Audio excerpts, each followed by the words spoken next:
जिन लोगों के साथ ईश्वर की कृपा रहती है, उन्हें जीवन में अक्सर इन 3 हालतों का सामना करना पड़ता है। यहाँ हम आपको ऐसी ही 3 सिचुएशंस के बारे में बता रहे हैं, जो अगर आपके साथ भी घटता है, तो खुश हो जाइए। लाइफ के किसी भी मोड़ पर आपको कैसी भी ज़रूरत हो, ईश्वरीय कृपा से आप हमेशा ही उसे उबर जाएंगे। हाँ, ये ज़रूर है कि हर बार यह एहसास आपको खुशी नहीं देगा, क्योंकि जब बिना कारण मन घबराए और आपको पता है कि कुछ बुरा होने वाला है, लेकिन आप उसका जवाब ना ढूंढ पाए, तो यह किसी श्राप से कम नहीं लगता। ईश्वर की कृपा प्राप्ति के लक्षण। क्या कभी आपके साथ भी ऐसा होता है कि सब कुछ ठीक चल रहा हो और अचानक बेचैनी होने लगे, या कभी ऐसा कि आपका मन अचानक अकारण ही किसी अनिष्ट या बुरा होने की आशंका से घबराने लगता है? कभी ऐसा भी होता है कि जब आप बहुत परेशान हो या परिस्थितियां आपके बिल्कुल ही विपरीत चल रही हो, जिसमें आपको परेशान होना चाहिए, इसके ठीक उलट आपको घबराहट नहीं होती और मन में एक अजीब सी खुशी या शांति महसूस होती है। आपको पता है कि हालात आपके विपरीत जा रहे हैं, इसके बावजूद आपके मन में कहीं ऐसा एहसास होता है जैसे कुछ बहुत अच्छा होने वाला हो। एक बार को आपको अपनी यह सोच पागलपन लग सकती है, लेकिन यकीन मानिए, यह आप पर विशेष दैवीय कृपा की ओर इशारा करता है। ख्यालों में आई हुई बात का सच होना। कभी आपके साथ भी ऐसा हुआ है कि आप यूं ही बैठे हुए कोई बात सोची हो और काश ऐसा होता। आपको पता है कि हकीकत में वैसा कुछ भी होना संभव नहीं है, लेकिन आगे के कुछ दिनों में वही बात आपके सामने सच बनकर सामने आती है, या कहे आपकी यूं ही सोची हुई हर बात सच हो जाती है। कुछ लोग इसे दिव्य दृष्टि मानते हैं, जबकि कुछ इसे मात्र एक संयोग या भ्रम। पर यकीन मानिए, संयोग एक बार हो सकता है, बार बार नहीं।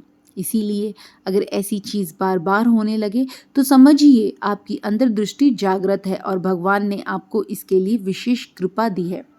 चीजों को पहले ही भांप लेने की खूबी। कई बार ऐसा होता है कि कुछ करने या ना करने, या कहें 2 चीजों, हालात या काम में एक चुनने की नौबत आती है। आपको पता है कि उस एक चुनाव से आपके आने वाला कल बहुत अधिक प्रभावित होगा, लेकिन क्या सही है और क्या गलत है, ये कैसे चुनें? ऐसे हालातों में अक्सर यह भी होता है कि जो चीज़ सबसे भरोसेमंद या आकर्षक लगती है, जो आप बार बार चुनने की तरफ बढ़ते हैं, जाने क्यों आपके मन में उसके लिए एक संदेह होता है, कोई अनजानी सी झिझक होती है। यह सब कुछ अच्छा दिखने के बावजूद आपको उसे चुनना या वह काम करने से रोकती है। नतीजा यह होता है कि जो आपको खुद नापसंद होता है, ना जाने किस प्रेरणा से आप उसे ही चुन लेते हैं, और बाद में वही सही भी साबित होता है। यह चीज़ों को पहले ही भांप लेने की आपकी खूबी है, जिसे आप अपना सिक्स सेंस या छठी इंद्रिया कह सकते हैं। वास्तविक धरातल पर ऐसी चीज़ें आराधहीन लगती हैं, लेकिन यह कहीं ना कहीं आपकी छठी इंद्रियां ही होती है, जो आपको कहीं गलत होने का एहसास कराती रहती है और गलत का चुनाव करने से रोकती है। आप इसे अपनी अंतर प्रेरणा कह सकते हैं। अगर आपके साथ अक्सर ऐसे वाक्य होते हैं, तो समझिए ईश्वर ने आपको एक आध्यात्मिक अंतर्दृष्टि से नवाजा है। यह अंतर्दृष्टि आपको हर बुरे हालात से बचाएगा और आपके साथ कभी गलत नहीं होने देगा। बार बार और लगातार बुरे सपने आना।